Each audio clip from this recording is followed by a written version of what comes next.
Olá, boa tarde. O meu nome é Patrícia Meli Souza, eu sou diretora de Seguridade da Fundação Real Grandeza. Nós marcamos essa live para falar sobre um desafio muito grande a ser enfrentado, o coronavírus. Nesse momento, nós não devemos nos assustar, entrar em pânico, mas sim enfrentar esse desafio com maturidade e informação de qualidade, prevenção. E é isso que a Fundação Real Grandeza quer hoje trazer para os seus beneficiários. Nós estamos aqui com o nosso corpo técnico absolutamente engajado nas tratativas necessárias para que a gente possa oferecer o melhor para você, participante de um plano de saúde administrado pela Fundação Real Grandeza. Estamos fazendo termos aditivos com a rede credenciada para que possamos oferecer testes de confirmação do coronavírus. Estamos prevendo a necessidade de ampliação do número de nossos leitos de CTI ofertados na nossa rede, enfim, tudo que é necessário para que a gente possa passar por esse momento oferecendo alguma tranquilidade para os nossos beneficiários e para as empresas patrocinadoras, Furnas e Eletronuclear, que acreditam no nosso trabalho e são parceiros. Estamos aqui hoje com as médicas doutora Mária, doutora Eunice, que fazem parte do corpo técnico da Fundação Real Grandeza. A doutora Mária preparou para vocês uma palestra muito rica em informações importantes sobre como se dá a forma de contágio do coronavírus e o que nós podemos fazer para evitar que nós e nossos familiares contraiam essa doença. E, caso venham a contrair, como agir? Vou falar aqui um pouquinho do currículo da doutora Mária para vocês conhecerem a qualidade do corpo técnico que a Fundação Real Grandeza tem, que não se limita à doutora Mária, mas a todos os profissionais envolvidos com o trato da saúde aqui. Pois bem, a doutora Mária Pires é médica dos programas de promoção de saúde e prevenção de doenças da Real Grandeza. Ela é graduada em Medicina pela Universidade Federal do Rio de Janeiro e tem também mestrado em Epidemiologia e Políticas de Saúde na mesma universidade. Fez pós-graduação em Gestão de Projetos e MBA Executivo em Saúde, ambos na COPEAD. Com destacada experiência em gestão de saúde, tem grande experiência na atuação com modelos assistenciais e linhas de cuidado em saúde em grandes populações para doenças de alto risco e complexidade. Bom, eu espero que esse encontro seja produtivo e peço a todos união e responsabilidade. Juntos, nós vamos poder superar essa doença e esse coronavírus vai ficar na história apenas como uma lembrança ruim. O que nós precisamos agora? Não só ter a informação, como praticar a informação. Né? Lavar as mãos, fazer o autoexílio se for necessário. O coronavírus não é uma doença extremamente grave, mas o que torna caótico a sua existência é o fato do contágio ser muito rápido, dele se espalhar com muita facilidade. Então vamos pensar numa hipótese, um grande país em que toda a população tivesse uma gripe muito forte ao mesmo tempo, atingindo pessoas sadias ou pessoas já debilitadas. Os sistemas de saúde não conseguem comportar uma demanda como essa. E é isso que a gente tem que evitar. Mas para isso não é preciso só o nosso empenho, mas de todo mundo, de todos os nossos familiares, nossos amigos de trabalho. Então vamos juntos nessa caminhada, nesse desafio, e a Fundação Real Grandeza vai voltar com mais informações sempre que for preciso. Conte conosco. Em caso de dúvidas, entre em contato com o telefone de 0800 atrás da sua carteirinha de saúde. Obrigada. Doutora Mari? Olá, boa tarde a todos. Então, a minha proposta aqui é a gente fazer uma conversa ao invés de uma palestra para ficar um pouco mais fácil, menos cansativo e tentar esclarecer as dúvidas de vocês sobre esse assunto, que é polêmico, tem uma avalanche de informações aí em qualquer mídia e a gente fica muitas vezes sem saber em que acreditar e que orientação seguir. Então eu vou falando e em algum momento, se alguém tiver alguma coisa importante, que tenha surgido a dúvida e quiser interromper, eu acho que não vejo nenhum problema, mas ao final eu vou abrir para perguntas também e a gente pode voltar em alguns temas. Então, em relação ao coronavírus, eu vou começar desde o início pelo agente causal. Ele é um vírus, como o próprio nome diz, e ele é da família do coronavírus. Então, só para vocês entenderem, porque vocês vão ouvir falar que outras pessoas, em anos atrás, eventualmente tiveram coronavírus. Mal comparando, seria a família Souza tem Pedro Souza, Paulo Souza, Maria Souza, Joana Souza. Todos são Souza, mas cada um tem uma individualidade. O coronavírus é a mesma coisa, são todos da família, mas esse vírus, ele tem um nome e ficou como uma doença Covid-19. É comum a parte técnica numerar os vírus.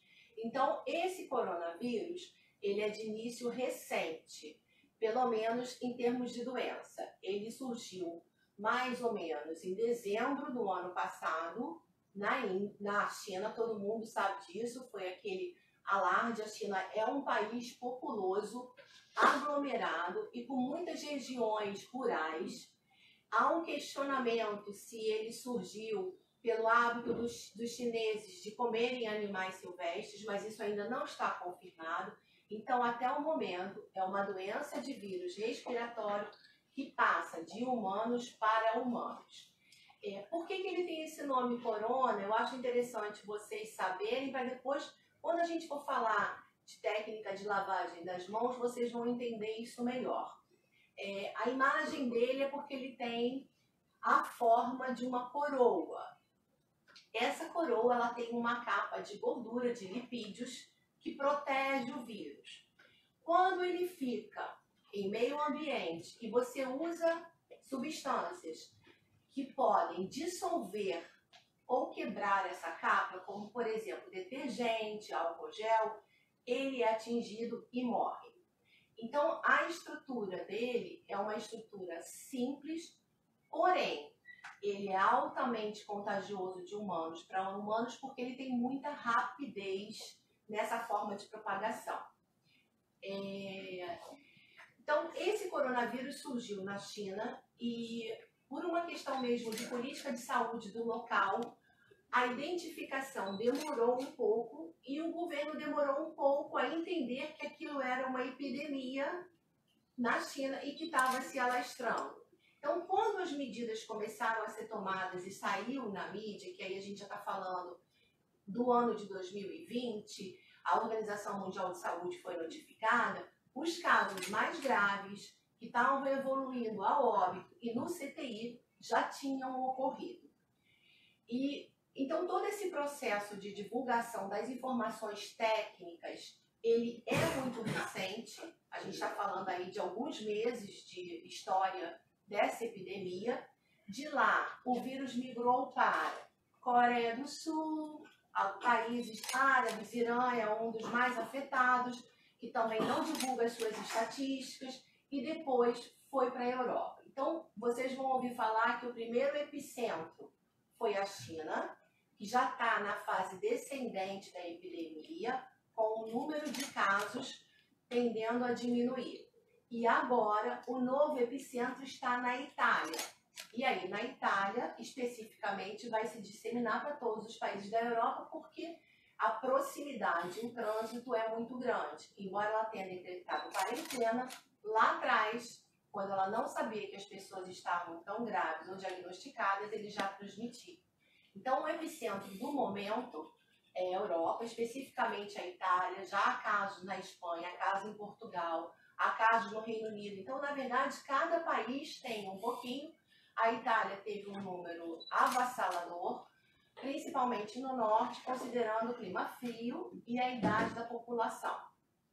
Então, esse vírus, ele tem uma característica de transmissibilidade muito rápida, ele é um vírus respiratório e a afinidade dele é por todas as vias respiratórias.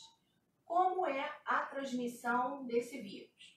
Como eu falei, de pessoas para pessoas, através de gotículas da respiração, da saliva, tosse, espirro, são microgotículas, ninguém vê e ele aproveita esses veículos e contamina outras pessoas. Pode ficar vivo no meio ambiente, ou seja, cair na mesa, cair na cadeira, no corrimão e ficar vivo? Pode. Por quanto tempo? Ainda não sabemos precisamente. Há estudos mostrando que 4 horas, 9 horas, em alguns casos 9 dias.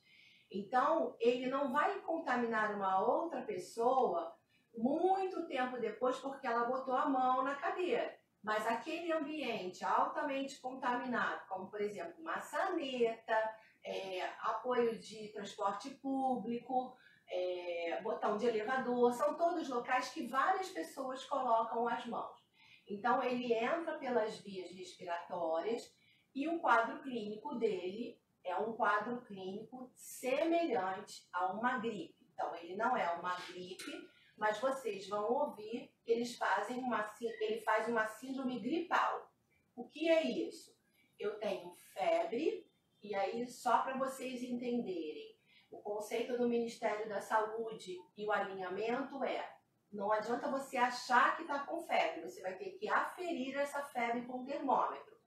37,8 ou mais é considerado febre para esse parâmetro. Porque às vezes a gente se sente quente, coloca a mão no filho, a mão no parente, acha que está com febre. Essa aferição é imprecisa e não serve para você saber se está com febre de fato ou não.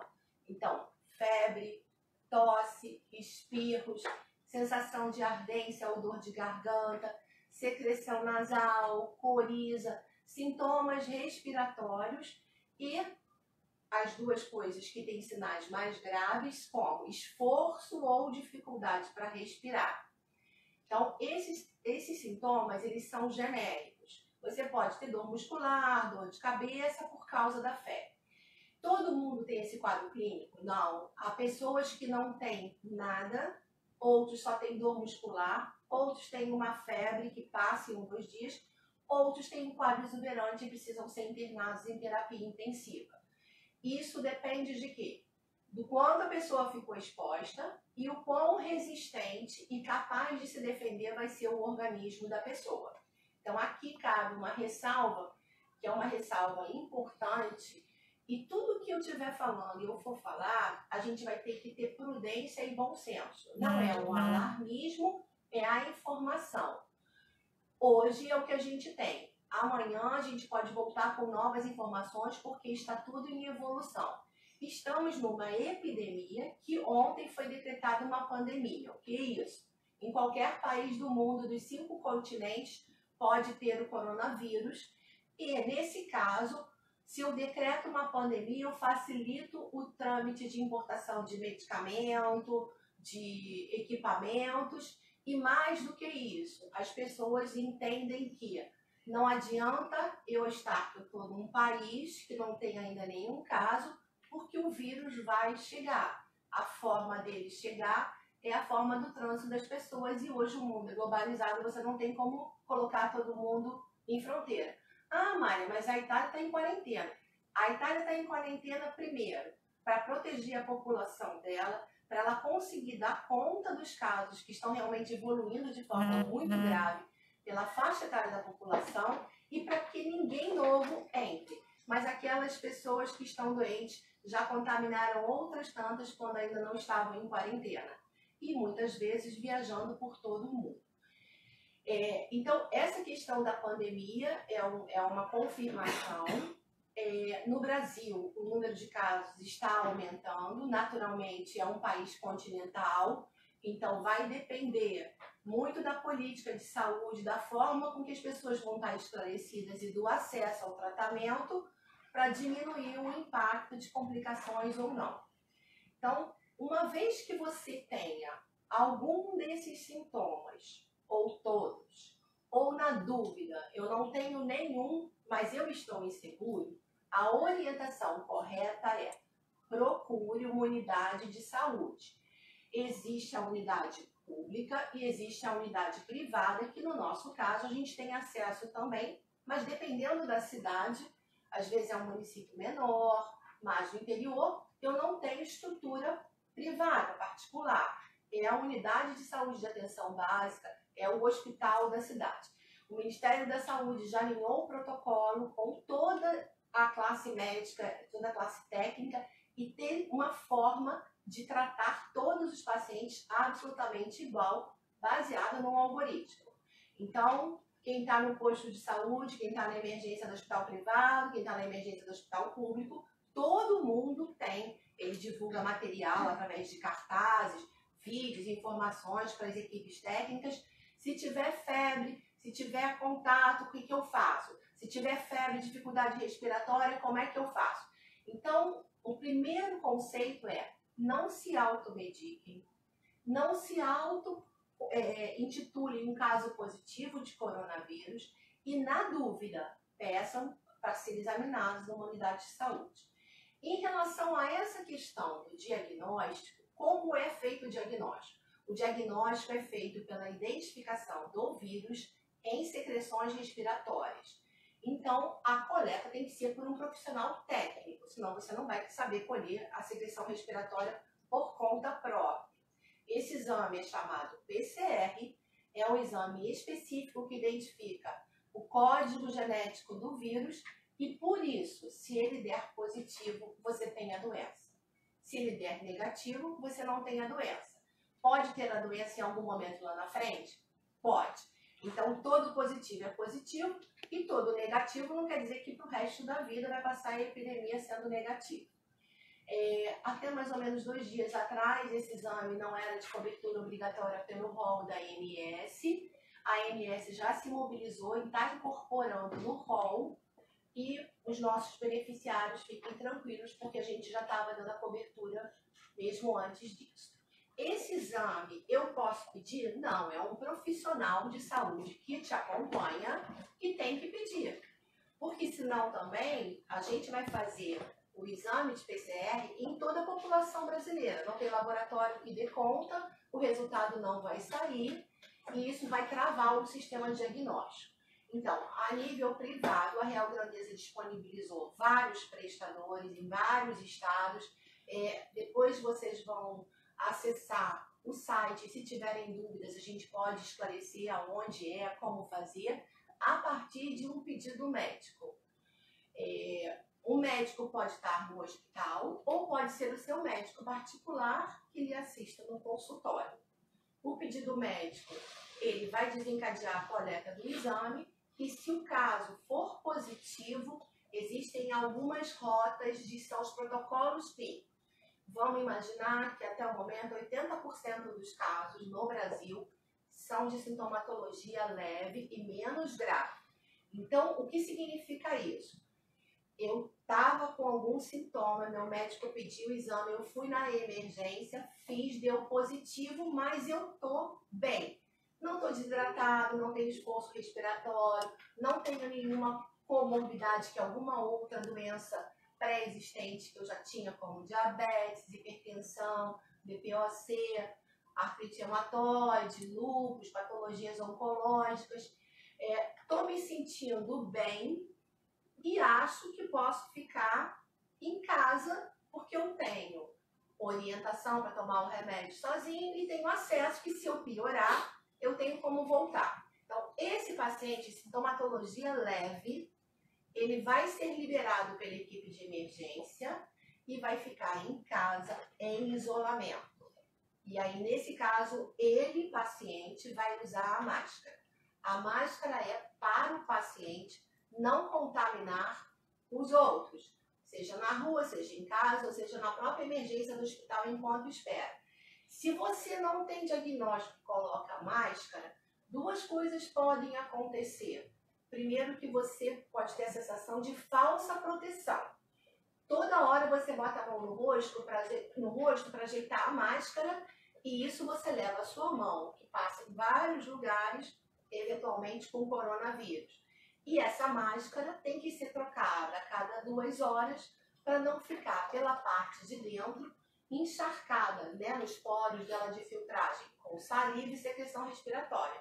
E aí, não adianta também ficar com a mesma máscara vários dias na semana. Então, a recomendação é, a máscara é para pessoas que estão com o vírus confirmado.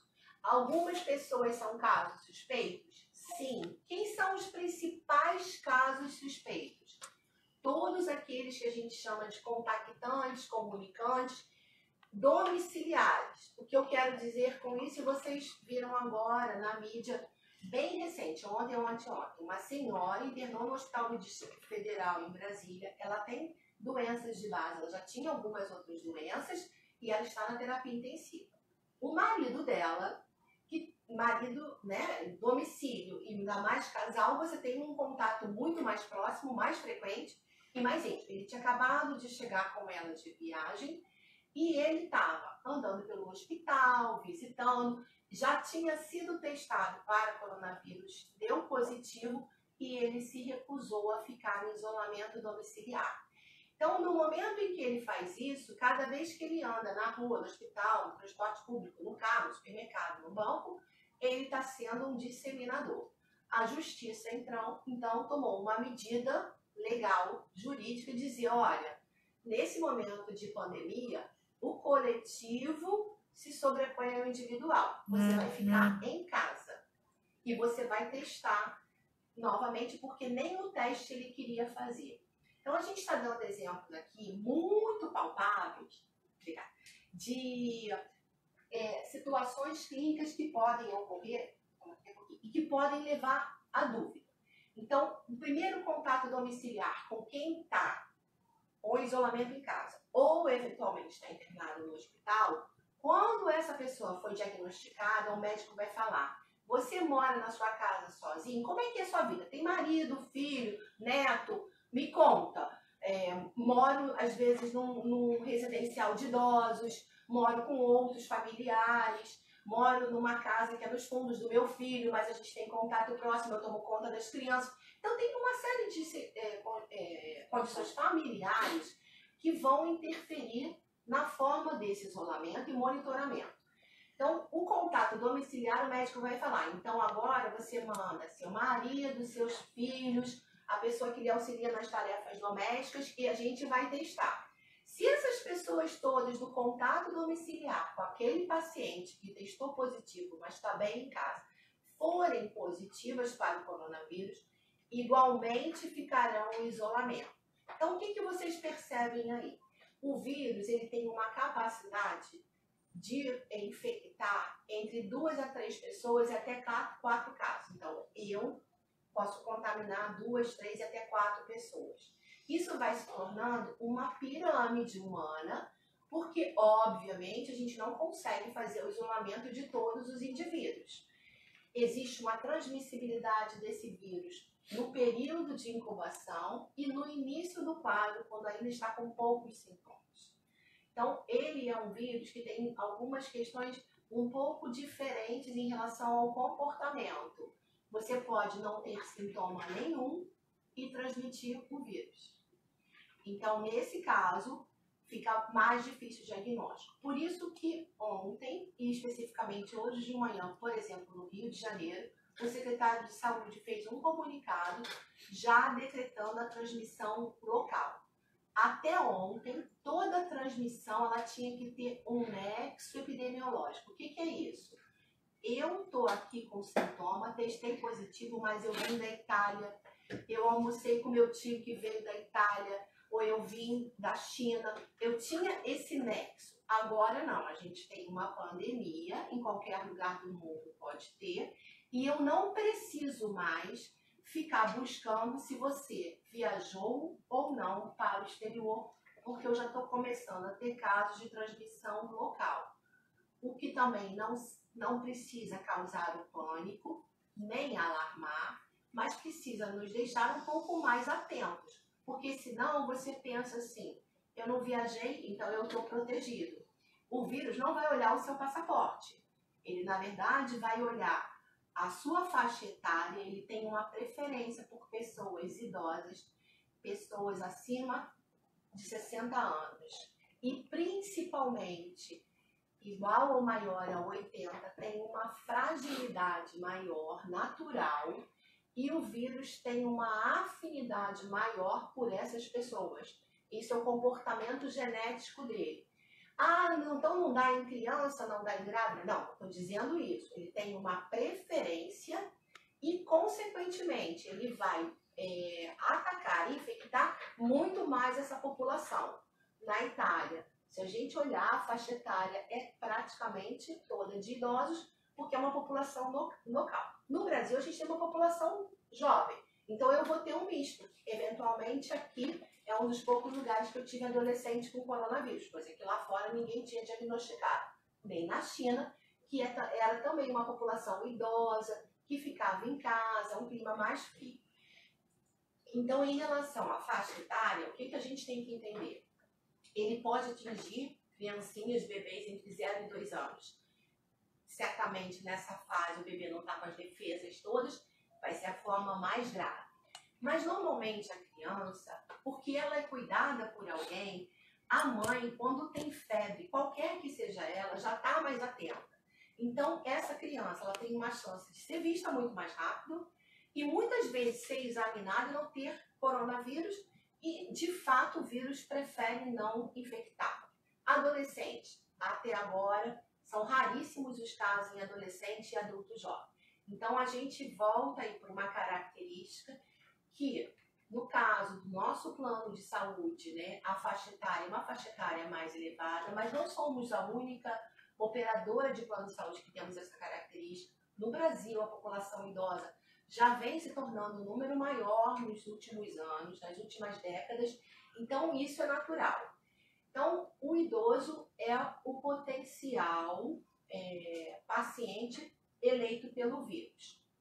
Dessa forma, as pessoas idosas, tendo acesso à informação, serão mais cautelosas, em caso de dúvida, falarão com os seus médicos e, em caso de sintomas, serão examinadas, como rotina.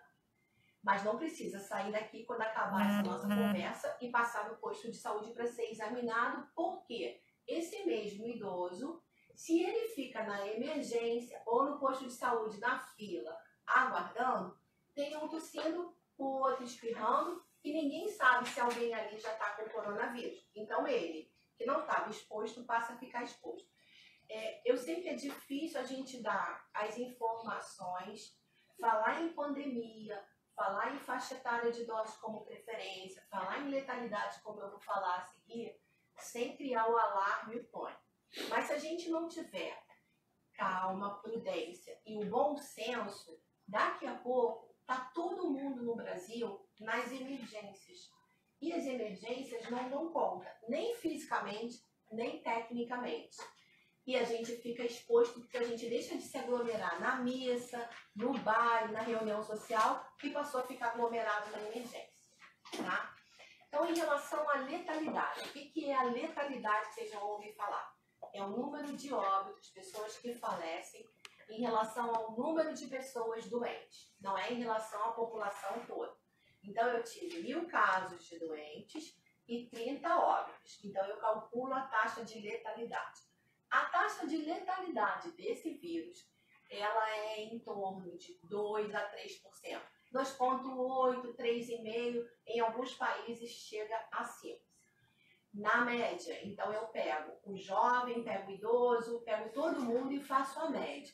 Se eu tenho uma faixa etária mais alta, como na Itália, mais fragilizada, que complicou mais, a letalidade lá, por exemplo, foi maior. Então, a gente quando olhar os dados, as informações, do Ministério da Saúde, nas entrevistas, ou mesmo na mídia, nos amigos, grupos de WhatsApp, a gente tem que ter alguns critérios para criticar, no sentido de não duvidar, mas de tentar entender. Não adianta comparar a letalidade da China com a nossa. Não adianta comparar a letalidade da Itália com a nossa. Por quê? Somos um país tropical, de dimensões continentais. Não se sabe como o vírus vai se comportar num clima mais úmido, mais quente, mas que não é o clima frio, de neve, baixas temperaturas da Europa e da China. As pessoas aqui tendem a ter menos confinamento, justamente porque é um ambiente de mais sol, de casas mais arejadas, da pessoa sair para tomar o seu solzinho e não ficar em casa, como é num clima frio, né, países que nevam, mas também não quer dizer que o vírus vai entender que ele pegou um voo e veio para cá, que chegou aqui, está no sol, ele vai morrer. Não sabemos disso, não podemos afirmar. Então a gente ainda vai entender como é que ele se comporta num país tropical. Não tem hoje nenhum país tropical que tenha tido número de casos como o Brasil. Os Estados Unidos está na América do Norte, é um outro clima, ele tem um número de casos bem elevado, eles estão passando por um problema de saúde pública, porque lá nem todo mundo tem plano de saúde e quem não tem plano de saúde não tem assistência médica porque não existe o SUS. Tanto que ontem, vocês devem ter visto, o Trump fechou as fronteiras, então ele não recebe mais voos da Europa e ninguém sai para voar para a Europa e também não recebe nenhum tipo de encomenda, tá? Nenhum material. Então, o cenário do coronavírus no Brasil, a gente vai construir a partir de agora. Por isso que, mais uma vez, eu me remeto à tranquilidade, porque senão você não vai dormir esperando o momento que ele vai chegar na sua cidade. Então, ele vai chegar, vai espalhar em todas as regiões, num intervalo de tempo diferente. Obviamente, São Paulo, Rio de Janeiro são cidades mais populosas e São Paulo, especificamente, recebeu muitos viajantes de fora. Ah, então quer dizer que adianta fechar aeroporto, adianta fechar a fronteira? Não adianta. Por quê? Eu já tenho uma população aqui contaminada que já disseminou o vírus, independente de trazê-la de fora. Então, a expectativa das autoridades de saúde pública é que a gente tenha ainda uma elevação do número de casos do coronavírus no Brasil. Por isso, o Ministério da Saúde está contratando pelos mais médicos, mais de 5.000 médicos para ficar na assistência básica. A Rio Grandeza especificamente já se estruturou em relação a permitir que o exame seja feito e que tenha cobertura, a entender que tem que ter leito disponível para, se o paciente estiver grave e precisar internar, ele ter toda a assistência, inclusive, eventualmente, ele vai precisar do respirador, que é aquela máquina para respirar, que, por exemplo, na Itália, não havia em quantidade suficiente. Os pacientes hoje na Itália estão dentro do centro cirúrgico usando o respirador do anestesista, porque não tem respirador suficiente. A China está cedendo 2.000 respiradores. E a pessoa que fica lá, dentro do centro cirúrgico, impede, porque ela contamina o ambiente, que tenha cirurgias. Então, mais um dos motivos que levou à quarentena da Itália. Então, a estruturação do sistema de saúde no Brasil, ela é coordenada, ela tem uma descentralização. O Ministério da Saúde está acostumado a enfrentar epidemias. Em 2009, quem lembrar, a gente teve H1N1, que também era um vírus respiratório, não era coronavírus, mas é um outro vírus e tinha um outro comportamento. Já tivemos epidemia de dengue, enfim, essa lógica de como fazer para diagnosticar e tratar já existe e todo mundo já tem ciência. Em caso de dúvida, a fonte oficial é o Ministério da Saúde e a gente vai depois disponibilizar para vocês todos esses links. Existe uma página só sobre coronavírus com atualização diária, da onde tem, como é que faz para tratar, aonde que tem hospital, aonde que tem posto de saúde, com todas as informações. Então, em relação ao diagnóstico e tratamento, o que se sabe hoje, e eu estou falando hoje mesmo, amanhã se a gente conversar, eu posso dizer, olha, identificaram novos critérios clínicos. Já se sabe que há casos em que o raio-x de tórax, a radiografia do pulmão, não mostra as lesões no pulmão do coronavírus. Então, como todo vírus respiratório, se ele encontrar um organismo debilitado ou propício, ele vai fazer uma pneumonia viral. E aí, no raio-x, pode estar tudo normal, e quando você faz a tomografia, você tem uma pneumonia importante. Então, o exame, em caso de dúvida, o padrão ouro, para você saber se está com acometimento pulmonar, é a tomografia. Todo mundo tem que fazer tomografia? Não, não tem. Primeiro tem que ser examinado, primeiro o médico vai ter que ver se realmente ele tem indícios de coronavírus, vai fazer o exame e depois vai quantificar qual é o acometimento desse paciente. Então, isso é um dado novo. Novo que eu digo que está comprovado, mas que está sendo absorvido para a rotina dos médicos agora, porque agora você tem certeza disso. Por exemplo, o paciente que foi ao Einstein, no primeiro caso brasileiro, vocês devem lembrar, que veio da Itália, fez um almoço com a família, a primeira imagem dele de raio-x era normal. Como ele testou positivo, ele voltou para fazer uma tomografia. E aí, em alguns casos, aparece. Eu posso ter pouca alteração do pulmão e posso ter muita. Qual é a importância disso? Se eu não tenho o meu pulmão funcionando bem, eu tenho dificuldade para respirar e oxigenar. Por isso que, principalmente para idosos, mais uma vez, ou pessoas que estejam sintomáticas, dificuldade para respirar, esforço, falta de ar, significa que alguma coisa a mais pode estar acontecendo. Tem que voltar à unidade de saúde ou falar com o seu médico. Em alguns casos, que são os casos mais graves, que geralmente são os que aparecem na mídia, esses pacientes são internados em unidade de terapia intensiva e são colocados em ventilação mecânica, que é o respirador que respira por você. Então, a pessoa é entubada, ela é sedada, tem uma série de protocolos. Hoje já se sabe que, ao invés de demorar um pouco mais a entubar o doente que está, às vezes, nem tão grave, a intubação precoce, ela melhora a evolução e ela, de uma certa forma, evita que eu fique contaminando todo mundo no CTI em volta porque ele está só com aquela máscara. Essas questões técnicas de como tratar, se entuba, se não entuba, eu estou falando aqui para mostrar que a gente está num momento dinâmico. Então, enquanto a gente está conversando aqui, o mundo inteiro está mobilizado para isso, fazendo várias descobertas. Tem vários países investindo, como Rússia, Estados Unidos, milhões, bilhões para fazer testes de vacina. Por que não sairá esse ano? A vacina ela tem que ser específica para o vírus e eu tenho que fazer teste, ensaio clínico nas pessoas. Então, isso leva um tempo. Medicações antivirais. Não existe nenhuma medicação específica para o coronavírus ainda. Em vários centros do mundo estão testando alguns antivirais que já existem para ver como o coronavírus reage. Mas você há de convir que ninguém vai fazer esse teste em humanos primeiro. Então tem uma série de questões aí que a gente não pode ficar na expectativa. Ah, não, daqui a 2 meses vai ter a vacina, vai ser o antiviral. Não, isso demanda tempo, porque demanda ensaio clínico. Então a gente provavelmente vai passar por essa pandemia sem ter ainda a resposta. Em algum momento, a vacina, o antiviral específico vai acontecer. Então, formas de tratamento clínico, para quem não está internado.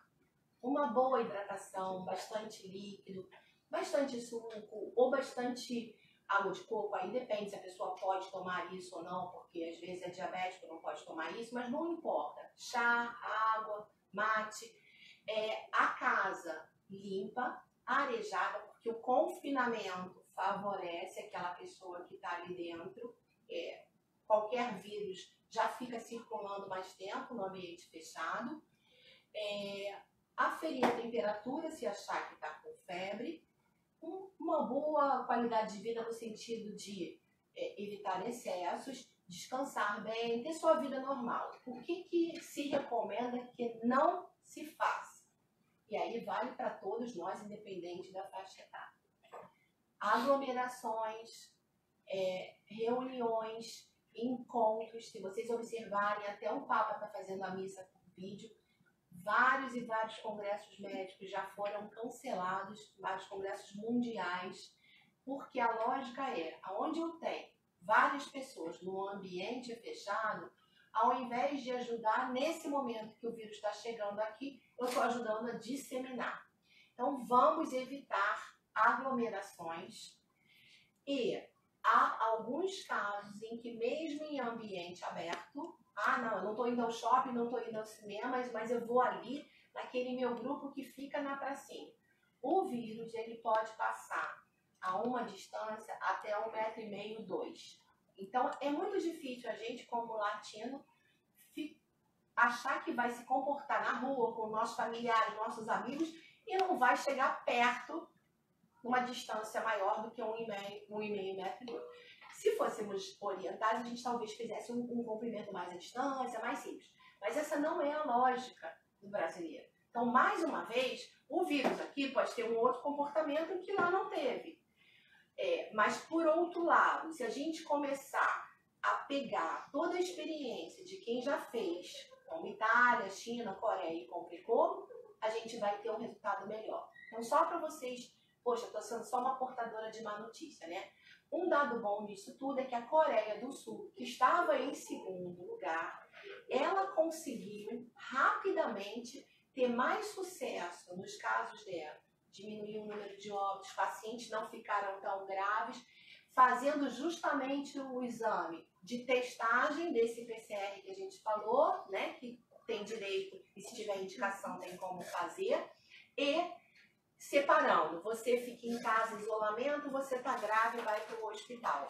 Então, ela conseguiu, diante do caos que estava na China, não repetir a forma de abordar como a China fez. A China, por exemplo, fez isolamento dos casos no hospital. Então, o que aconteceu? Todos os profissionais de saúde se contaminaram, porque as pessoas que estavam doentes tinham que ter cuidados de médico e de enfermagem. Alguns foram a óbito e outros não. Então, o isolamento hospitalar, ele não é indicado para aquela pessoa que não tem indicação de uma internação hospitalar pelo coronavírus. É melhor eu ficar isolado em casa, eu contamino menos e protejo mais. Então, essa questão de transmissibilidade, a gente tem que ter em mente, mas não precisa ficar. Não falo com ninguém, não saio de casa, não vou ao supermercado, não vou ao banco, porque senão também você vai ficar um prisioneiro em quarentena e isso leva a um nível de estresse. Então tem que mais ou menos calibrar. Os eventos promovidos pela Fundação Real Grandeza, sobretudo que tenha a participação presencial e que o público-alvo de idosos, nesse momento, estão suspensos até que a gente tenha transparência, clareza e certeza que eu vou promover um evento social, mas a pessoa que vai até lá, ela está segura, ela está garantida. Então, isso não é quarentena, é apenas uma medida de bom senso, tá? Então, já falei de quem é o vírus, como é que transmite. Agora, vamos falar das medidas gerais que a gente pode ter para evitar se contaminar. E, muitas vezes, alguém que a gente conhece já teve e a gente pode divulgar essa informação. Então, lembra que lá no início eu falei que ele é um vírus que tem a forma de coroa, com uma capinha de gordura. Então, a vantagem desse vírus, se é que tem alguma, né? Vamos colocar que tudo tem um lado bom e um lado ruim. O lado bom dele é que ele morre com água e sabão. Porque o sabão vai lá, como um detergente, dissolve essa capinha, tá? Então, isso é um ponto. Se a gente for olhar, por exemplo, há outros vírus muito mais agressivos e muito mais resistentes, que só morrem, por exemplo, com substâncias hospitalares, que só morrem com determinados infectantes. Então, ele não tem nada desse requinte. Ele morre como? Com água e sabão mesmo. Pode ser sabão, sabonete, detergente, sabão. Não precisa ser sabão de uso hospitalar. E álcool gel. Aqui, só para vocês entenderem que é e, não é ou. E se você tiver que escolher, escolha água e sabão. Então, Para você poder ter certeza de que o vírus estava na sua mão, que o que eu fiz aqui agora, eu nem deveria, só que às vezes é tão instintivo que a gente não se dá conta, sobretudo para quem tem ó. Você leva a mão ao rosto várias vezes. Então a sua mão tem que estar limpa e a técnica de limpeza, ela não é difícil, não precisa escova, não precisa esponja, mas ela tem que durar para que o vírus morra 20 segundos. E ela tem que pegar todas as interfaces de mão e dedos. Existe um vídeo do Ministério da Saúde que vai aparecer para vocês.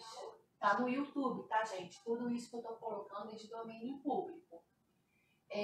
Onde o secretário de Vigilância, aquele que aparece nas entrevistas coletivas com o ministro da Saúde, então vou lavar as mãos. Demonstra a técnica. Coloco sabonete, aperto aqui e vou esfregar a mão entre os dedos. Começo com uma parte dos dedos, depois eu inverto. Tá vendo? Ó, assim e assim. Depois que eu fiz isso, essa parte de dentro da mão, ela não está limpa. E nem as minhas unhas. Então eu uso essa parte de dentro com as unhas para poder lavar aqui as unhas. Ó. Lavei aqui, lavei dentro essa parte. Agora eu vou lavar aqui, ó. Polegar, lavo de um lado e do outro, lavo sobre a mão, o dorso da mão, a mesma coisa, lavo do outro lado, já esfreguei aqui e vou lavar o punho. Lavei o punho, com isso todas as partes da minha mão tiveram contato com o sabão. Eu abro a torneira,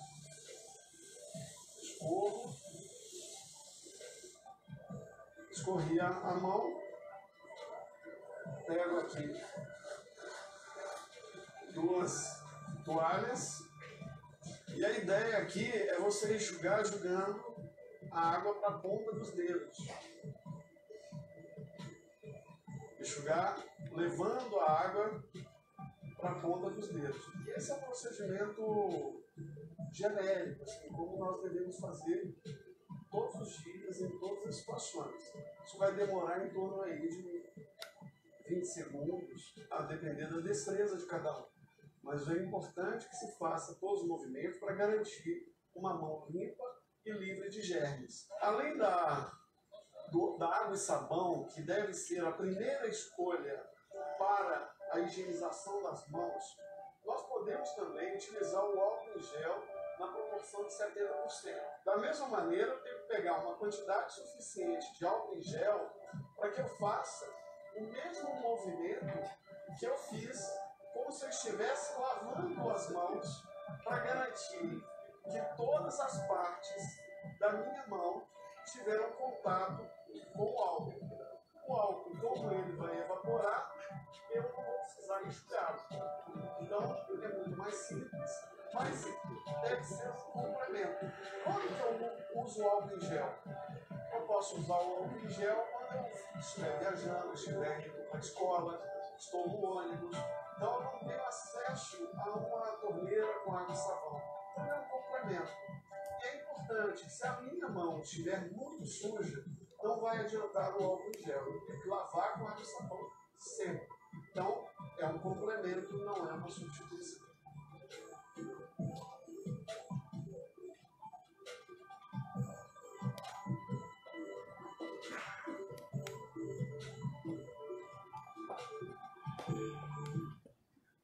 Então, como vocês puderam verificar, os vídeos do Ministério da Saúde nessa campanha são curtos, bem educativos e eles têm demonstração e de fácil acesso. Então, você pode acessar ou pelo site do Ministério da Saúde ou no YouTube. Qual é a importância de ter esse vídeo? Porque a gente tem a sensação de que lavar a mão da forma que a gente está acostumado a lavar, ou de repente, eu não lavo só com água e sabão, eu passo um desinfetante, Não é isso, é muito mais uma questão da técnica, do tempo mínimo e da forma que você faz, para que você de fato limpe a sua mão. Então, essa é uma diferença fundamental. Também não adianta lavar a mão de manhã, ficar o dia inteiro passando álcool gel e chegar à noite em casa e tomar banho. Por quê? o vírus não vai morrer só porque você lavou a mão de manhã. Então, a gente tem que fazer isso de maneira sistemática. Não precisamos lavar a mão a qualquer minuto, porque senão também a sua pele vai ficando muito exposta. Não precisa de força, não precisa de escovinha nem esponja. É uma técnica simples. E como ele disse, depende da destreza. Ah, Maria, eu não consigo, eu tenho alguma imobilidade, eu tenho alguma limitação. Alguém pode me ajudar? Pode, mas essa pessoa também vai ter que estar com as mãos limpas. É muito comum, às vezes, ter alguém que cuide do idoso e que consiga. Então, também não adianta ficar passando álcool gel no idoso o dia inteiro, sem que tenha essa higiene com água e sabão, tá? E aí, quando a gente está falando disso, parece uma medida tão pouco específica, né? Não tem vacina, não adianta tomar Tamiflu, que é um antiviral, porque é para outros vírus, não tem um remédio específico e está mandando lavar a mão. Sim, porque isso resulta em você matar o vírus e transmitir menos, porque a sua mão, ela toca em inúmeros lugares. Ontem apareceu um programa Globo News em Pauta, também existe o site da Globo News e tem um vídeo no YouTube. Eles botaram na mão das pessoas uma tinta que não ficava visível, só na luz negra depois, porque as pessoas achavam que não botavam a mão no rosto. E aí foram para o comércio, uma rua do Rio de Janeiro, e perguntaram, você bota a mão no rosto? A pessoa, não, eu não tenho óculos, não preciso, eu estou tomando cuidado, eu estou atenta ao coronavírus. E deixaram a pessoa com a mão como se fosse um álcool gel. Um tempo depois eles voltaram, a pessoa na luz negra estava totalmente pintada com aquele corante que eles não viram, de tanto que ela levava a mão. Ou porque rói unha, ou porque coça o olho, ou porque mexe no nariz. Então, também na medida do possível, para a gente lembrar que não é recomendável mão no rosto, nem boca, nem nariz, nem olhos. Em relação ao que a gente chama de etiqueta respiratória, etiqueta de higiene, também existe o vídeo do Ministério da Saúde. Como você deve se comportar nos casos de tosse, espirro e secreção. A gente vai mostrar também só para vocês entenderem. Este espirro é o transporte de vários vírus do meu organismo para outras pessoas. É assim que acontece a transmissão da gripe e do coronavírus, por exemplo. Então, educação na hora de espirrar ou tossir. E tem forma certa para tossir? No Minuto Saúde a gente desvenda isso aí. Não é só questão de educação, é higiene de prevenção. Ao tossir ou espirrar, o correto é cobrir a boca com a parte interna do braço. Atim. Dessa forma, a gente deixa as gotículas carregadas de vírus longe das mãos. Quando a gente espirra ou tosse assim, atim! As gotículas com vírus fazem a festa, se espalhando bem depressa. No elevador, no corrimão ou até mesmo num simples aperto de mão. E aí todo mundo que entrou em contato com elas fica doente. Contra a gripe e coronavírus, etiqueta de higiene.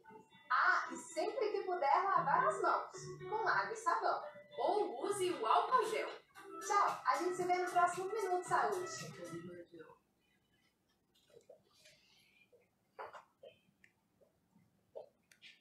Então, só complementando a informação, isso que ela fala não tem um lenço de papel, estou espirrando, ou vou espirrar, ou estou tossindo, e não posso, com isso, fazer o lenço de papel. Com a mão não adianta. Se você não tem nada, faça assim no seu cotovelo. Para sempre. É na dobra interna do cotovelo, o vídeo mostra. No site do Ministério da Saúde existem as figuras com os bonequinhos, por quê? Ninguém abre a maçaneta, aperta o botão do elevador com essa parte interna do cotovelo. Então a sua mão fica menos sujeita à contaminação. Se você esquecer e botar no rosto, ela está sem a carga viral. Então essa etiqueta de higiene, ela é importante e ela junto com a lavagem das mãos vai fazer com que a transmissão do vírus seja menor. Tá? Algumas outras medidas são importantes. Mantenham seus calendários de vacinação em dia. Não estou falando da vacina para o coronavírus, que ainda não existe, mas existem várias vacinas. Vacina de sarampo, que é uma doença que estava extinta no Brasil e infelizmente voltou, ela estava erradicada e voltou. Então, os postos de saúde, existem até empresas fazendo para seus funcionários, estão divulgando, porque a população de adolescentes e adultos jovens que não foi vacinada, ou que foi vacinada parcialmente, só com uma dose, ou às vezes de modo incompleto, ela está suscetível, porque o vírus do sarampo, que tem uma letalidade maior, um outro quadro clínico, está circulando. Então, circular vírus não é um monopólio do coronavírus, tá, gente? A gente tem todos os outros agentes aí. O coronavírus é mais um. Então, sarampo tem que estar em dia. A faixa etária acima de 60 anos, ou já teve sarampo lá atrás, quando não estava erradicado, ou mais tarde, quem não tem tanta idade, já foi vacinado. Então, por isso, o foco é adolescente, adulto, jovem, e é óbvio que toda criança tem que ter o calendário de vacinação. Mas, na nossa cultura, normalmente a mãe toma mais cuidado quando a criança é menor, às vezes fica um pouco menos atenta quando é adolescente, e quando é adulto, a gente esquece que adulto tem que vacinar, né? Então, é importante isso. Segundo ponto, o governo já antecipou para dia 28 de março a vacina para a gripe. Essa vacina não é do coronavírus, é especificamente para o influenza, que é um outro tipo de vírus que também dá o quadro respiratório. Essa vacina, que é aquela que a gente toma todo ano, ela é sempre atualizada porque ela não dá imunidade para o resto da vida, porque hoje eu tenho um vírus que é o 10, 12, no ano que vem eu tenho 14, o 9, então essa mudança no perfil do vírus acontece. Por que a gente está falando nas vacinas e por que a gente está falando em influenza? Quanto menos doença, menos suscetibilidade e mais preparado o seu organismo tiver, se você tiver o coronavírus, a sua evolução vai ser melhor. Então, se você tiver vacinação em dia, tomou a influenza, você, se tiver a complicação do coronavírus, vai ter só o coronavírus. Você não vai estar sujeito a ter mais agentes. Então, isso é um fato importante que vale para agora e para todos os momentos. Caderneta de vacinação sempre em dia. No site do Ministério da Saúde, ele diz para cada faixa etária quais são as vacinas recomendadas e aonde você pode tomar. Então, essas informações também são interessantes a gente divulgar para os nossos familiares para ficarem em dia. Em relação a medidas de prevenção, eu já falei de aglomeração, locais. Todo caso confirmado de coronavírus é notificado imediatamente ao Ministério da Saúde pela notificação epidemiológica, porque eles têm que fazer esse monitoramento de todos os comunicantes. E existe, vocês vão ouvir também essa terminologia, é um caso suspeito e não foi confirmado e virou um caso descartado. Então, o que é isso? Eu tenho a suspeita de coronavírus, mas ainda não confirmei. Mas você disse que o exame PCR confirma na hora. Confirma. Mas voltando ao que eu falei antes, eu posso estar lá no Alto Xingu, ou lá na Amazônia, no interior de uma fazenda. Eu não tenho um laboratório particular. O meu material vai ser colhido e vem para 3 centros de referência no Brasil a nível público. Fiocruz, no Rio de Janeiro, Adolfo Lutz, de São Paulo, e o Núcleo Central em Brasília, no Distrito Federal, perto de Goiânia.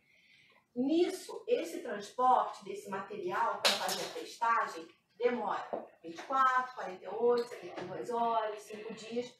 Por isso que no início dos casos no Brasil, quando esse exame ainda não estava de acesso a todo mundo, demorava-se a fazer o diagnóstico. Vocês devem lembrar que ficava muito tempo como caso suspeito. Então, o caso suspeito eu tenho tudo para imaginar que ele tem coronavírus, a sintomatologia, ele teve contato com a esposa dele, contato com o marido, contato com o filho, mas eu estou num local onde eu não consigo fazer a testagem e o resultado sair agora.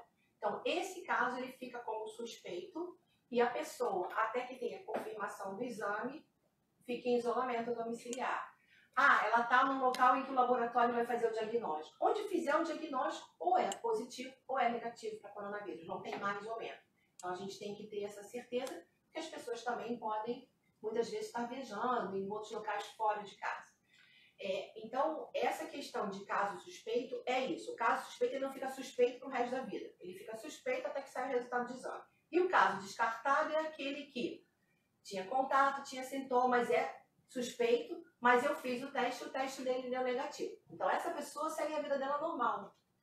Ela é como outros que nem tiveram contato com o coronavírus, tá? Então, vocês vão ouvir esses termos e é só para vocês entenderem que ninguém fica suspeito 15 dias, 20 dias, não existe essa possibilidade. Existe a possibilidade da pessoa ter coronavírus e complicar com uma pneumonia bacteriana e ter que também tomar antibiótico. Mas aí são questões distintas e eu volto àquela orientação. Tem que ser examinado, tem que falar com o médico e tem que esclarecer as dúvidas assim, em fontes confiáveis, tá? Deixa eu ver se tem mais alguma coisa que eu me lembre. Eu acho que agora, eu já falei, é um assunto um pouco árduo, a gente fica um pouco inseguro, né? Dá uma sensação de, olha, estou fragilizado porque está numa pandemia. Eu acho que seria interessante a gente, de repente, abrir para as perguntas. E nas perguntas eu falo um pouquinho o que é fake news, o que é verdade, para a gente desmistificar algumas coisas. Posso passar a primeira pergunta? Pode. Lúcia Cota, participante Lúcia Cota, está perguntando se há algum medicamento que possa ajudar na proteção. Não tem nenhum medicamento até esse momento que possa ajudar na proteção. Há várias fake news falando que vitamina D combinado com alguma coisa, ou chá de limão, ou algumas ervas, mas de fato não existe nenhum agente para prevenir especificamente o vírus, nem para matá-lo especificamente até esse momento.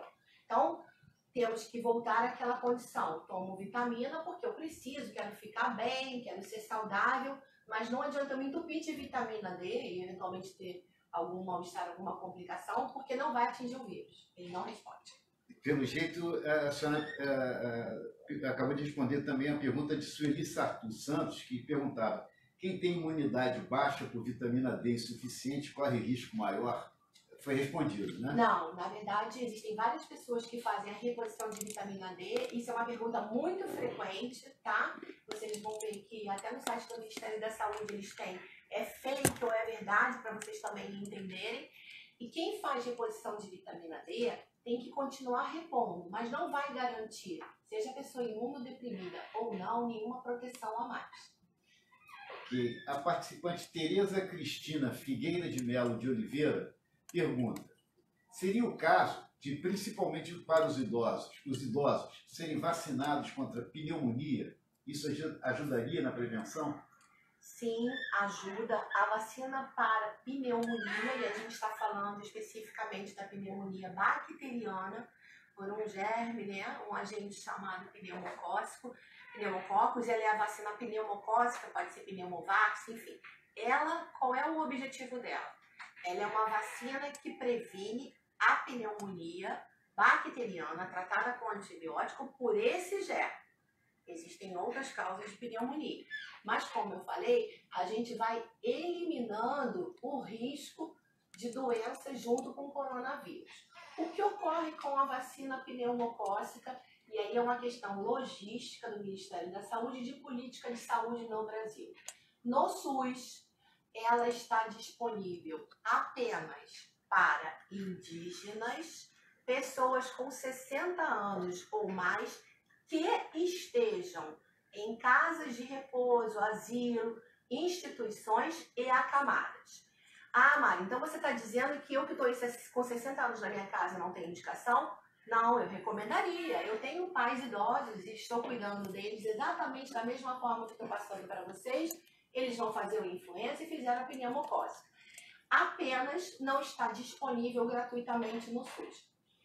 Existe como fazer em clínicas particulares.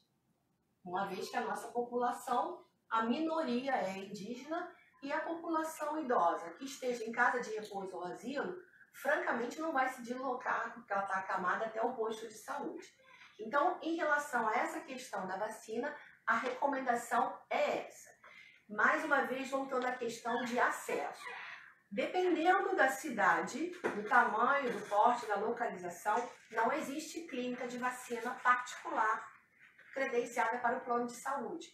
Então, a gente tem que tentar entender isso e, eventualmente, se deslocar para tomar essa vacina em outro lugar, tá? Mais à frente, depois que a gente fizer as respostas, eu vou pedir ajuda à parte nossa de credenciamento, relacionamento com o prestador, para dar algumas informações a vocês sobre aonde pode fazer, como é essa questão da vacina, que a Real Grandeza está tratando isso, como é essa questão de CTI, Hospital de Referência, de uma forma bem precisa, o Rafael vai complementar.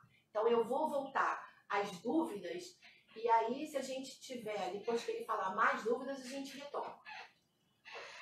Ok. O Roberto Lira, participante Roberto Lira, pergunta que cuidados devem ser tomados para os pacientes que têm doenças crônicas, que fazem hemodiálise, que debilitam muito o paciente. Essa pergunta é excelente, eu falei lá atrás e vou detalhar um pouquinho mais agora. Então, quem é um paciente imunossuprimido um pouco mais acometido? É o doente oncológico, porque faz quimioterapia, radioterapia, aqueles que receberam transplantes, o paciente que tem uma doença autoimune, lúpus, artrite reumatoide, que tem insuficiência renal crônica e faz diálise, outros casos de fibrose cística, como existem em adolescentes e adultos, enfim, existem doenças que, além de serem crônicas, elas dão uma fragilidade maior ao organismo. Esse paciente, desculpa, esqueci de falar dos pacientes que são HIV positivos e que têm uma vida normal, mas cuja imunidade não funciona 100% como nas pessoas que não são imunossuprimidos. Esses pacientes, a recomendação é que se poupem, se preservem, não compareçam a aglomerações, se no seu médico ou na unidade de tratamento oncológico ou de diálise, algum caso for identificado, essa unidade vai ser orientada a fechar e a falar com vocês. Então, a preservação que a gente tem que fazer de todos nós, para esses casos, fica com uma recomendação muito maior, uma vez que não existe medicação. Não adianta tomar corticoide, não adianta tomar Tamiflu, não adianta. Isso não vai fazer com que o seu organismo fique fortalecido. É simplesmente você, além de tudo que a gente já falou, não ficar exposto. Essas pessoas têm recomendação específica para se preservar no sentido de evitar qualquer aglomeração. Não sei se eu respondi, era isso? Mas dentro desse mesmo tema, a participante Lúcia Cota volta para perguntar o seguinte: e os diabéticos? Sim, os diabéticos, hipertensos, DPO6, asmáticos, enfim, doenças crônicas que ficam sob controle de medicação, mas que ficam com a gente por toda a vida, elas causam alguma fragilidade no organismo, não tão grande como aqueles que eu acabei de citar, que são imunossuprimidos clássicos, mas também que favorecem principalmente as complicações do coronavírus. Então, se a gente tivesse que estratificar no grau de fragilidade e suscetibilidade, eu diria que o idoso imunossuprimido, que são aqueles casos que eu já falei, é o mais vulnerável. Abaixo dele tem um idoso que tem doenças crônicas, como, não aquelas que eu falei, mas diabetes, hipertensão, DPOC principalmente, que tem questões pulmonares e às vezes é fumante, asma. Que a Elizabeth Rizzo está perguntando disso. Asma, porque é uma patologia pulmonar. O coronavírus vai destruir a parte do alvéolo, da parte pulmonar onde há troca de oxigênio, e ele já tem uma sensibilidade maior. Da mesma forma que o fumante, pessoas que tiveram alguma neoplasia. Então, aí a gente tem uma complexidade de casos clínicos que cada um vai ter milhares de exemplos. Eu não tenho a pretensão aqui de esgotar todos. Então, não estou dizendo que o idoso imunossuprimido vai ficar doente, nem que vai evoluir mal. A gente está só falando que a suscetibilidade é maior. Então, se é maior, eu vou dar um exemplo para vocês. Minha avó tem 99 anos, está em casa. Para que a gente vai promover um almoço na casa dela, onde irão milhares de pessoas ou outras centenas de pessoas, porque ela vai fazer aniversário, expondo ela com essa fragilidade pela idade e outras doenças de base. Então, nesse momento, vamos diminuir essa exposição. Mas também não quero dizer que ninguém vai falar com ela, senão ela vai ficar lá abandonada. Então, existe uma questão do convívio social que tem que ser regulado. Então, a exposição de diabéticos e hipertensos não é necessariamente uma exposição maior. A evolução clínica, principalmente se esse paciente estiver em terapia intensiva e entubado, ela é uma evolução um pouco mais arrastada, com mais complicações. Às vezes, ao invés de ficar melhor em 15 dias, vai levar 3 semanas. Então, é por isso que a gente fala para doença de base ou comorbidade que é impossível que, com o passar dos anos, ninguém tem, eu não conheço ninguém que tenha. Então, isso faz parte da nossa vida, tá?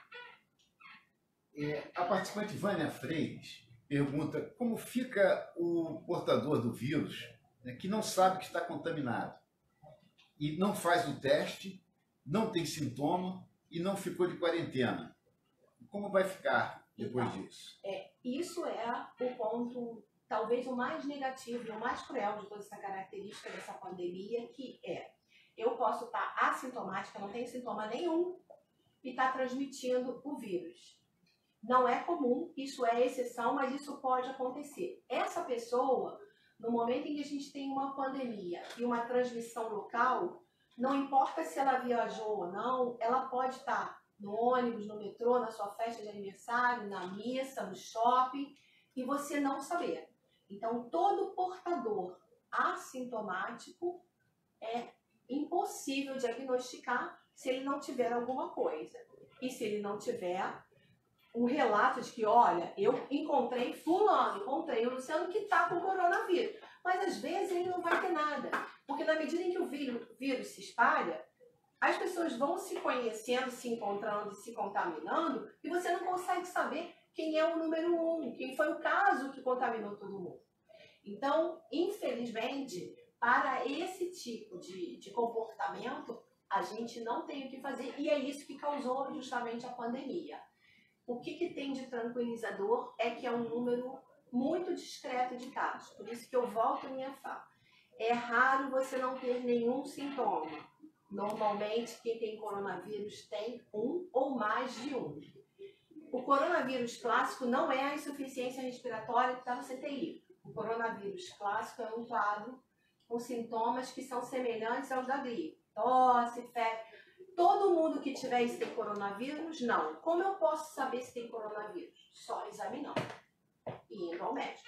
Então, esse portador assintomático, que na verdade ele pode transmitir por vários dias, a gente não tem controle. A Vânia Raquel Dutra pergunta, o plano de saúde vai então cobrir a vacina contra a pneumonia? Existe essa ideia? Quer falar, Rafael? Então, deixa o Rafael explicar a vocês, porque assim, já existe uma lógica de cobertura de vacinas, que não é só por causa da pneumocócica, nem é por conta da epidemia do coronavírus, e aí eu acho que ele detalha com mais propriedade que eu. Bom, boa tarde. Depois dessa excelente explanação da doutora Mária, o importante é tranquilizar a população, como a Patrícia também falou, que o importante é sempre a precaução, lavar as mãos, evitar as aglomerações e tudo mais. De qualquer forma, a Rio Grandeza já se antecipou e já fechou algumas parcerias com alguns prestadores em todo o Brasil. Essa questão da pneumonia, nós já temos a cobertura, antes do o plano já tem previsão de cobertura dessa vacina, com exceção dos novos planos, que a gente vai excepcionalmente liberar para os pacientes acima de 60 anos, que são os pacientes que teriam mais suscetibilidade de contrair o vírus. A gente está fechando essa rede credenciada, nós já temos cerca de 15 prestadores no Rio, Angra, Campinas, Mogi, enfim, diversos locais, São Paulo, Brasília, e onde a gente ainda não tiver, a gente está em contato para credenciar e ter a cobertura no maior número de municípios possível. Tá? Não sei se a gente respondeu, se era exatamente essa dúvida dela. Já existia a cobertura da reorganização para vacina no formato de reembolso, independente da epidemia, mas há determinados planos que contratualmente não têm reembolso e que neste momento, por uma iniciativa, nesse alinhamento que a Patrícia falou desde o início, da nossa preocupação, está sendo disponibilizado para eles. A relação completa vai estar no site, com todos os prestadores que já estão em atendimento, e à medida que a gente for credenciando, a gente vai inserindo novos prestadores. Acho que era isso. Obrigado. Mais uma pergunta aqui da Mariana Cota. Quando o paciente fica em isolamento domiciliar, como deve ser a dinâmica da família que reside com ele? Então, né, se está em isolamento familiar, essa também é uma pergunta muito boa, porque a gente tem a sensação de que deixar o nosso parente contaminado lá numa caverna, e não é isso. Eu estou considerando que se ele está com a doença, todos os familiares e contactantes, que são as pessoas que muitas vezes trabalham na casa, a diarista, a passadeira, a faxineira, todos esses que circulam ali têm que ser testados. E se eles estiverem positivo, eles vão ficar com a máscara na vida deles normal, dentro de casa, por pelo menos 14 dias, se eles não tiverem nenhuma complicação clínica. Se os comunicantes todos, né, o único doente é o pai, a filha, a mãe, a sogra, a auxiliar do serviço da casa, ninguém está positivo. Todo mundo testou negativo, testou e deu negativo. Essas pessoas vão ter alguns cuidados, mas não em relação a deixá-lo trancafiado no quarto, porque isso também é impossível. Quais são os cuidados? Disponibilizar mais vezes álcool gel, sabão para limpeza. Ele vai ter que estar de máscara, a pessoa que está com a doença. Essa máscara vai ter que ser trocada. O quarto dele vai ter que ser limpo, com os desinfetantes normais, pode passar álcool gel. Aqui, gente, só um parênteses, é álcool gel a 70. Existem várias concentrações e não adianta. E também não adianta ser álcool líquido, que é mais inflamável e causa queimadura. Então, é álcool gel a 70. Em algumas cidades está bem difícil encontrar, porque o ser humano, por uma questão de autorregulação, ele compra e estoca. E aí ele deixa o outro sem o álcool gel. Mas é só para vocês não comprarem equivocadamente. Então, essa pessoa que está em casa, ela está doente, mas ela não está no isolamento do quarto. Ela está no isolamento do domicílio. O que não pode? Receber visitas e fazer visitas. Tá? Não sei se eu respondi, mas acho que sim. Outra pergunta aqui de Lúcia Cota, ela volta para perguntar o seguinte: além da vacina de pneumonia, que nós já conversamos, né? Uhum. Deve ser tomada alguma outra, pode ser tomada ou deve ser tomada alguma outra vacina para se proteger? Voltando ao assunto, né? Influenza vai ter, como tem todo ano, apenas ela foi antecipada, né, pelo Ministério da Saúde para 28 de março agora. Sim, mas ajuda nesse caso também do... Ela ajuda porque ela não te deixa com uma complicação e você está imunizado para a influenza. Então é menos um vírus. Então, como vai ser a influenza? Só para vocês saberem, em todos os postos, vai sair na mídia. A primeira população que vai receber são idosos e profissionais de saúde, porque hoje os profissionais de saúde estão adoecendo, complicando e igualmente, às vezes, até indo a óbito, principalmente na China, aqui não, graças a Deus, porque também estão expostos ao paciente. Então, imagina que uma enfermeira, um médico, um técnico de enfermagem, um fisioterapeuta, ele é um ser humano que tem família, que pode estar com alguma doença crônica e ele está exposto ali porque ele está cuidando do seu familiar que está doente. Então, a primeira fase da vacinação vai ser para idosos e profissionais de saúde. Aí depois vem todas as outras pessoas. A recomendação é, se vocês têm dúvida se a sua vacinação está incompleta ou se ela poderia estar melhor, perguntem ao seu médico ou nos postos de saúde. Por quê? Cada um tem uma quantidade de vacinas que tomou ao longo da vida. A gente está falando aqui de vacinas da parte respiratória. Mas existe hepatite, existem uma série de outras vacinas, sarampo, existem várias. Então, vacina é uma medida eficaz. Infelizmente, o coronavírus ainda não tem uma vacina para ele, mas teremos. O Marlon Rocha Coutinho pergunta, gostaria de saber se há alguma informação sobre quanto tempo o vírus dura no organismo do indivíduo infectado. O indivíduo terá atestado médico de quanto tempo? Então, vamos falar um pouquinho aqui da evolução clínica. No dia 1 a pessoa se contaminou, o período de incubação, que é o vírus está dentro do seu organismo, se multiplicando, mas você não tem nenhum sintoma, por isso que a incubação pode durar de 1 a 14 dias, com a média 5 dias. Alguns vão durar 2, outros vão durar 7, outros vão durar 8. O que demora esse período de incubação? O quanto o seu organismo está ali lutando para controlar o vírus e matá-lo, tá? Então, nesse período de incubação, ninguém sabe se está doente e só vai ser testado se tiver alguma informação dessa de positividade com algum contato. A partir dessa fase, que normalmente é 5 dias, mas digamos que a pessoa ficou com 12, 14 dias, ele começa a ter o quadro clínico. Então, aí ele começa a ter sintomas. Tosse, espirro, dor de garganta, febre, desconforto respiratório, coriza, mal-estar. Então, esses sintomas fazem com que o vírus vá no ambiente. Vocês viram ali as gotículas que saem quando a pessoa tosse e espirra. Esses sintomas, eles podem, mais uma vez, durar e ser mais graves ou menos graves de acordo com a imunidade. Então, ele pode durar 3 dias, 5 dias, 7 dias. A gente entende que no período, hoje, a informação que se tem é de 14 dias. Se você tiver sintomas leves, durante um período de 2 semanas, esse ciclo do vírus no seu organismo se encerrou. Mas você pode começar bem e no 5º dia ter uma dificuldade respiratória e evoluir para um quadro de insuficiência respiratória, e aí isso vai se prolongar. A questão do atestado já existe como o CID-10, né, que é o livro, né, a regra da Organização Mundial de Saúde que codifica as doenças, sobretudo para afastamento do trabalho de pessoas que ainda estão em atividade. Então, se alguém tiver que ter um atestado, já existe o CID, como tem o CID de diabetes, o CID de hipertensão, já tem o CID de Covid-19. E, obviamente, se a pessoa tiver confirmação e for um funcionário ativo, ela não poderá voltar ao ambiente de trabalho até que ela fique sem a doença, com certeza, liberada pelo médico, e tem que comunicar que estava doente, porque todos os colegas de trabalho dela, e aí é uma medida das empresas, terão que ser testados. Eu não sei se eu respondi exatamente o que ele queria do afastamento, porque depende da clínica, sim. tá? O João Luiz Caputo pergunta sobre o plano de saúde, né? Pergunta, vamos ter direito a essa vacina? É isso que o Rafael...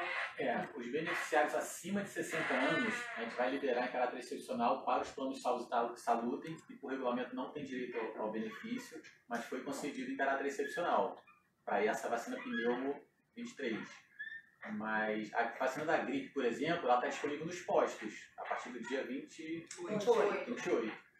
Aí essa cobertura que a gente vai dar é para pneumo. Então, só para lembrar, né? Porque é muito nome, é muito germe, é muito vírus, muita bactéria, então daqui a pouco a gente já está confundindo tudo.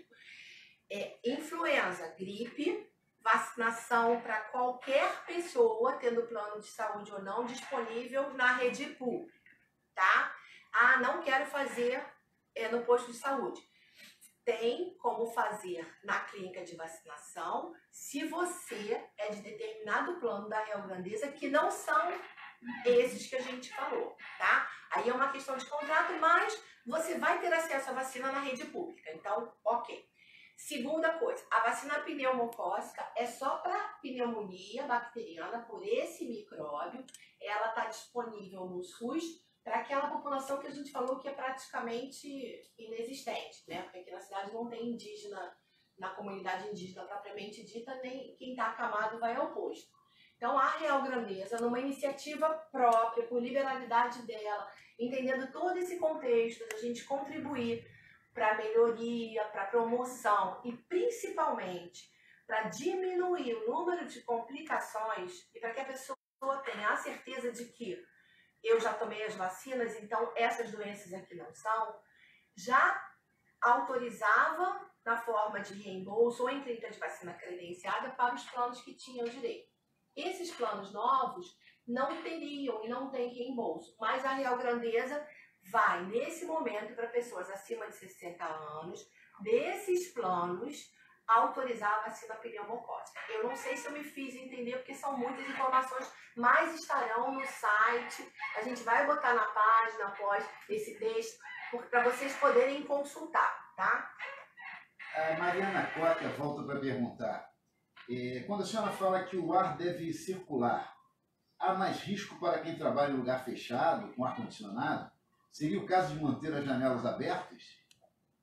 Então, eu vou falar em termos técnicos porque isso depende muito da estrutura de cada empresa. Há empresas onde as janelas, inclusive, são blindadas por uma questão operacional do tipo de trabalho que é.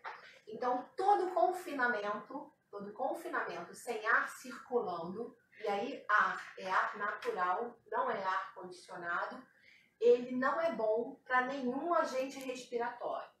A maior causa de disseminação no primeiro epicentro, que foi a China, e no segundo epicentro, que foi a Itália, foi frio, fechado, em casa, sem o diagnóstico, sem testar e ficando aquela população de vírus. Na nossa casa, como eu faço e como eu recomendo que faça, a gente já faz isso porque a gente aqui, né, ainda mais no Rio de Janeiro, em algumas cidades mais quentes, a gente já deixa a nossa casa aberta, a gente já abre para fazer faxina, mas se a gente imaginar, lá na Europa e lá na China, tem apartamentos que nunca se abrem, porque está frio, está nevando, é idoso, então é uma situação diferente. Então a recomendação é que a sua casa tenha corrente de ar.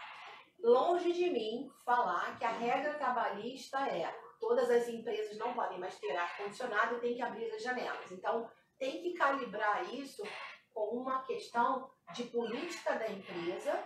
As empresas têm um suporte de medicina do trabalho, medicina ocupacional, justamente para ver isso. Tá? João Luiz Caputo volta para perguntar se a clínica, no caso do município dele, mas isso pode ocorrer para todos os municípios, né? No caso dele, ele cita Vila Velha, onde aplica essa vacina. Essa clínica não for credenciada, vocês vão credenciar? Qual vacina a gente está falando? Eu imagino que seja se for influenza, não, porque está disponível nos postos de saúde. Se for pneumonia, aquilo que a gente falou lá no início, é impossível credenciar em cada município. Então vai depender do tamanho do município, de quem é o prestador, mas a ideia é que tenha a maior capilaridade possível para essas pessoas acima de 60 anos. Eu não sei especificamente em Vila Velha, nem o Rafael vai saber a rede de cabeça, mas depois ele pode pedir esclarecimento. Existem nas regionais as assistentes sociais da Real Grandeza e elas podem também ser um facilitador dessa comunicação, tá? O João Francisco pergunta, existe uma possibilidade do coronavírus ser tão prejudicial para a saúde como foi a gripe espanhola, causada através de uma pandemia do vírus influenza? Então, a gripe espanhola é um marco, depois disso surgiram outras gripes, a gente tem que considerar dois fatores. A humanidade hoje tem um estilo de vida diferente da época da gripe espanhola. Então, na época da gripe espanhola, quem tinha 40 anos, 50 anos era idoso. Hoje a gente tem pessoas centenárias em atividades plenas. Existem idosos com mais de 90 anos que fazem pilates. Então, a gripe espanhola, ela tem um contexto social e mesmo de tecnologia disponível na medicina naquele momento.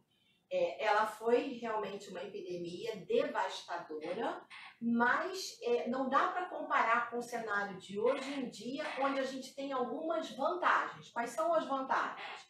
Mais recurso tecnológico, acesso à informação de qualidade, intercâmbio de informação científica entre vários países, possibilidade de fazer ações de imediato, que é isso que a gente está fazendo aqui hoje, porque, entendam, informação, quanto mais melhor, mas ela tem que ser de qualidade.